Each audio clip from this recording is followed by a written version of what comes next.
ఆలోచించుకొని మనం బాగుండాలని చెప్పి మన అధ్యాపకుల్ని సినిమాలు. అంబేద్కర్ కోనసీమ జిల్లా రావులపాలెం జిల్లా పరిషత్ బాలికల బాలుర ఉన్నత పాఠశాలలో శనివారం మెగా పేరెంట్స్ టీచర్స్ ఆత్మీయ సమావేశం జరిగింది. ఈ కార్యక్రమంలో ఎమ్మెల్యే సత్యానందరావు ముఖ్య అతిథిగా హాజరయ్యారు. ఈ సందర్భంగా ఆయన మాట్లాడుతూ మెగా పేరెంట్స్ టీచర్స్ సమావేశాలతో అన్ని పాఠశాలల్లో పండుగ వాతావరణం నెలకొందన్నారు. కార్పొరేట్ స్కూళ్లకు ధీటుగా ప్రభుత్వం పాఠశాలను అభివృద్ధి చేసేందుకు ప్రభుత్వం ఈ కార్యక్రమానికి శ్రీకారం చుట్టిందన్నారు. ఈ సమావేశాల్లో తల్లిదండ్రులు, ఉపాధ్యాయులు ఇచ్చిన సలహాలను, సూచనలను ప్రభుత్వం దృష్టికి తీసుకెళ్తానని సత్యానందరావు తెలిపారు. విద్యాశాఖ మంత్రిగా మనకు ఉండడం మన అదృష్టం.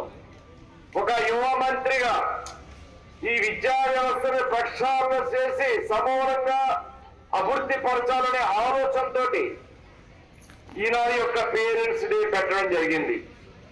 గతంలో ప్రభుత్వ స్కూళ్లలో ఈ విధంగా ఒక పండగ వాతావరణంలో తల్లిదండ్రులు పిలిచి కొద్దిపాటి భోజనాలు కూడా ఏర్పాటు చేసుకుని స్కూళ్లకు సంబంధించి పిల్లల ప్రోగ్రెస్ ఏ విధంగా ఉంది, పిల్లలు ఏ విధంగా చదువుతున్నారు, వారు ఇంకా ఏ విధంగా ఇంకా బాగా ఇంప్రూవ్ కావాలి, ప్రతి తల్లిదండ్రులతో కూడా మాట్లాడి వాళ్ళ భవిష్యత్తుకి ఏ విధంగా రూపకల్పన చేయాలో ఉపాధ్యాయులు పిల్లల తల్లిదండ్రులతో మాట్లాడటం, పిల్లల తల్లిదండ్రుల ద్వారా లోటుపాట్లు తెలుసుకోవడం, దీన్ని ఒక కార్యక్రమం ద్వారా ప్రభుత్వానికి దృష్టికి తీసుకెళ్ళడం మానవ